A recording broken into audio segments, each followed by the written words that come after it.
Hey everyone, One Big Boss here, and you guessed it, it's time for another new to retro review. This week we are crossing swords in ancient times with Soul Calibur 5 for the PlayStation 3. This one is going to be a short review, different than the other ones. One, I've been pretty busy with a bunch of other projects. I've started up my artwork again, I'm doing a lot of that. I'm working as much as I can, and that's taking away time from this. Two, I'm visiting my little sister in California next week. Actually, not next week. It's actually in a couple weeks, the end of February. So things are going to be a little slow and hectic around here again. But I assure you, this review and every other review, I'm still going to do my best to deliver everything that you, the fans, love about new to retro reviews. So, with that out of the way, on to the review. Let's check it out. The game was developed by Project Soul and Bandai Namco Games. Soul Calibur 5 is the next installment to this weapons fighting series. The game was officially announced back in 2011. 30 characters make up the roster, half being new, some being old. So if you were expecting some of your old favorites like Rock, Taki, and Sophidia to be back in this game, you're going to be sadly disappointed. The game is also, it has 20 new levels, all pretty well adjusted and everything. Cyber Connect 2, who helped out with the Dark Hat series, and Naruto Ultimate Ninja series helped out with the story as well. Taking place 17 years after the events of Soul Calibur 4 and the destruction of Nightmare, the game has a new protagonist named Patroklos, who is searching for his sister. These two are the sons and daughters of Sophidia Alexandra from the older Soul Calibur games, whom was killed by a malfested when they were younger, and also her husband, who has sadly passed away from a disease. So if any of you wanted Sophidia, yeah, sorry. Not like most fighting games, you know, if you have the same characters in future installments, they're always different than how they played in the earlier games. This game's really no exception. Armor is still destructible like before, but there is no gauge indicating time of destruction. Also, whatever armor you choose or weapon you choose for your character isn't affected by stats like they were in Soul Calibur 4 when you did character customizations. Also gone are the soul gauges and critical finishes. A new gauge system is put in place instead. It acts like a level meter for special attacks like in a few other fighting games. Various other changes are made in the game. Some have been well received, but others have not. There's too much just to cover right now in this review. Basically, you can play the game or you can read about them online. Go to like Wiki or something like that. But yeah, I mean, overall, the changes have been well met by some and others not so much, but that's a given anyway. You only have a small amount of modes to choose from in this game, such as Story Mode, Legendary Souls Mode, Arcade Mode, Quick Battle, Versus, and Online and Character Creation.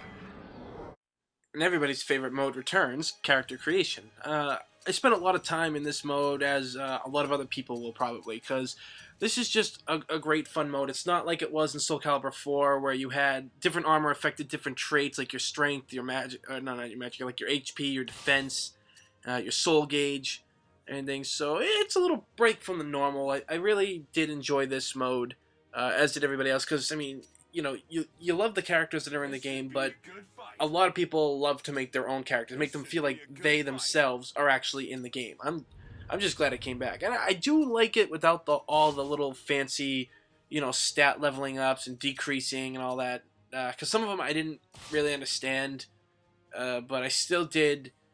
I still enjoy it. I kind of wish they kept that element like as a side thing, but regardless, what we have now here is it's pretty cool. Okay, now for the good and the bad. Sadly, it has to be done. So we're going to start off with the bad this week. Okay, so this game is not by any means Soul Calibur 2. Many fan favorites, character-wise, did not make the return. Instead, new characters take up the fighting styles of the old. You know, I mean, I guess that's all well and good and all, but I really would have liked those old characters to be back in, like, you know, throw them in. Because many of the characters that are here now weren't even in the story, but we have them.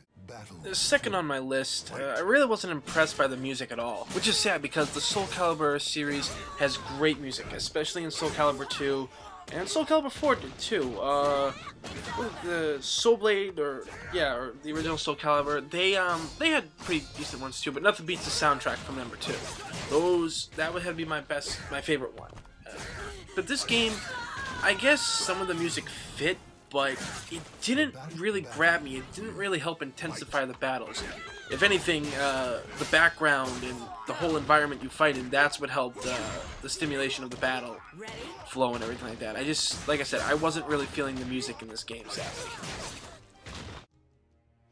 My third complaint for this game is the lack of gameplay modes. This is something I've been seeing in a lot of fighting games recently, and honestly, it's bothering me a lot. I mean, there's no survival mode, no time attack mode, nothing. Sure, character creation will keep you busy and all, but after a while, without a survival mode and less impressive arcade mode and brutal legendary mode, the game really starts to lose its luster. I mean, even story mode's not that great. I mean, online play's fun and all, but sometimes you just want to practice against the computer and not feel rushed or deal with online lag when you fight people from around the world. Alright, my final complaint for Soul Calibur 5 is its story mode. Honestly, I didn't expect it to be anything like this. I figured you'd choose a character, play through the game, learn their story, and get their ending, just like you did in previous Soul Calibur games. But unfortunately, you only play as a few characters or new characters, and the story is done like this. This game has beautiful graphics, beautiful cinematics, and unfortunately, it's done through this, almost like what Bayonetta was done with those like little film strip slideshow things. You know, it's the same thing, and there's not very many missions. You'll whip through it really easily. It's something that could have been explored because Soul Calibur has been a series that has an amazing storyline. Maybe not explored very well in the games, but if you read the biography of all the characters, it's all there. It's really impressive. Okay, so you've heard me bitch and moan enough. So what's the good? Well, there is good after all. First off, the graphics in this game are beautiful and brilliant. The Soul series has always put effort into their cutscenes, into their background designs for when they make levels. It's really something that I don't see in a lot of fighting games other than like BlazBlue and Guilty Gear. I mean, look at these beautifully crafted stages right here. The lighting is perfect. Everything, you know, pretty much flows in together. I mean, I wish I could show you this in HD because it looks way better on my TV than it does streaming it into my computer. But yeah, it's just this is something that they hit spot on, and they utilize the full power of the PS3 with these graphics here. I mean, it helps make the game even better than Soul Calibur 4's graphics. Another thing I love about this game is the character creation mode. It's amazing and better than before. If you were angered and confused by the old system, you know, no longer shall you be confused. This mode is pretty simple, and it's just to create a character, go online and battle as anyone or, you know, as your own character. This is a mode that should be in all fighting games. I mean, my friends and I, we've had a blast with these. I've created all my friends here. You know, we've all had a blast doing this. I've got some other friends who want to buy this game just for this mode.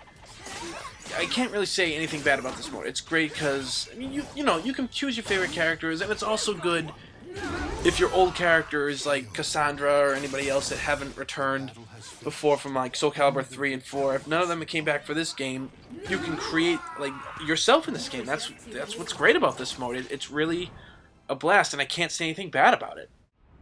The last thing I like about this game, okay, it's a pretty broken game, especially people I found online who've played as Ezio. He's a pretty broken character, but still, and as much as it bothers me that I don't have a lot of characters I loved in the past, and a lot of characters that other people didn't, people that love that didn't return to this game, somehow the fun factor for this game is really amazing, and it keeps me hooked. Seriously. I mean, I've been playing this game non-stop since, you know, January 31st, the day it came out. I've got a bunch of old Xbox games, original Xbox games I picked up down the street at a store. I've got some PS3 games, and I got Resident Evil Revelations the other day. And honestly, I haven't been playing any of them. I've played Revelations, like the first 4 chapters or whatever, but I've still been hooked on playing this. I haven't done anything else with my PS3, the old Xbox games. I've been hooked on playing this. Plus, I've been busy with a lot of other things, but this has been my main game since the 31st. I just can't really say anything more bad about this game. Yeah, I would have liked some characters to come back. I would have enjoyed better music, but you know, online flows pretty well. I mean, a lot better than it did in Soul Calibur 4. Soul Calibur 5's online mode is pretty solid. I haven't had any problems. I'm not meeting any rage quitters like I did in Marvel vs. Capcom 3. As broken as this game can be at times, like I said, online play, pretty fair. People know what they're doing. I mean, if you're gonna lose, it's probably your own fault for not being a better player, or the other player just got your number. So, yeah, like I said, as much as I find fault with this game, it's the fun factor and the fact that it just keeps me coming back for more. I don't know what it is. Maybe because I like samurai so much. Maybe because I can create my own characters finally. Well, can continue to do it anyway. But still, it's a game that I've enjoyed, and it was worth the cap. Okay, everyone, so that's all for this Soul Calibur 5. So, should you buy it? Well, if you're not a serious fan of the series, then save your cash. Even if you're a fighting fan, you probably won't enjoy it that much. I wish more thought was put into this game. I mean, though I bought the collector's edition and all, I would say this game isn't worth a buy if you're not a serious fan of the series. It's come close to capturing what Soul Calibur 2 was, because many fans considered this to be one of the best of the series. I know some review sites stated that it's the best one yet, but like myself and others are saying, I feel like this game is kind of just rushed and, tossed together. There's been so much that could have been more done, more codes, returning characters. I mean, maybe, who knows, maybe we'll see some DLC of some characters down the road, if the fans want it enough. Either that, or maybe this is just a small stepping stone to Soul Calibur 6 in the near future. I just would have liked a little more, I don't know, a little more closure to some characters. I felt that many characters have been cheated. Many characters who've struggled in these Soul Calibur games were just left out in the cold. They were just tossed aside and forgotten about. I know I've been complaining a lot about, oh, this character should have been here, that character should have been in here. And like I said, hopefully, Namco wakes up and says, we can get more money from the people, or we can save what fan base we have left and add some DLC. I mean, if you got the special edition, you get the a code for the special armor, which I'm using here for these two. So, I mean, that's good and all. So hopefully more weapons and more armor come out like they did in Soul Calibur 4. Hopefully some DLC. I know a lot of people loved how Link was in Soul Calibur 2 for the GameCube, and I talked to some people who actually want to see Heihachi, Link, and Spawn brought back into the series. I think that's a pretty good idea, and with how popular Star Wars is, well, I wouldn't say how popular it is, but how you see Star Wars everywhere, all the movies being re-released in 3D in the theater and all that jazz. Throw Vader and Yoda back in with The Apprentice, or, help throw Luke Skywalker in if you want. All I can say is I wish the game had wrapped up the story for other characters other than the two main characters, who made their first and only appearance in the series so far. Alright, everybody, that does it for episode 14. It was actually a long episode. I thought it would be a lot shorter, but it wasn't. So, we're moving on to episode 15. Get your dual discs ready, everybody, because the lovely Panda Lady is going to be joining us next week. Actually, she'll be doing a solo review, and she's going to be reviewing the first ever Xbox game we've reviewed here. Also, it's the first Yu-Gi-Oh game on the Xbox, and quite frankly, the only one on the Xbox. But yes, Panda Lady will be reviewing Yu-Gi-Oh! The Dawn of Destiny for the original Xbox. So she's the one who is pretty much, she's better suited for this than I am. I mean, I loved Yu-Gi-Oh! Growing up. I had all the games, the cards and stuff like that, but this is her series. The Yu-Gi-Oh! Series is her passion. So I hope you all tune in next week, and if you haven't, please subscribe, because it's free in this day and age. Free's a damn good thing. So, until then, I will see you all next time.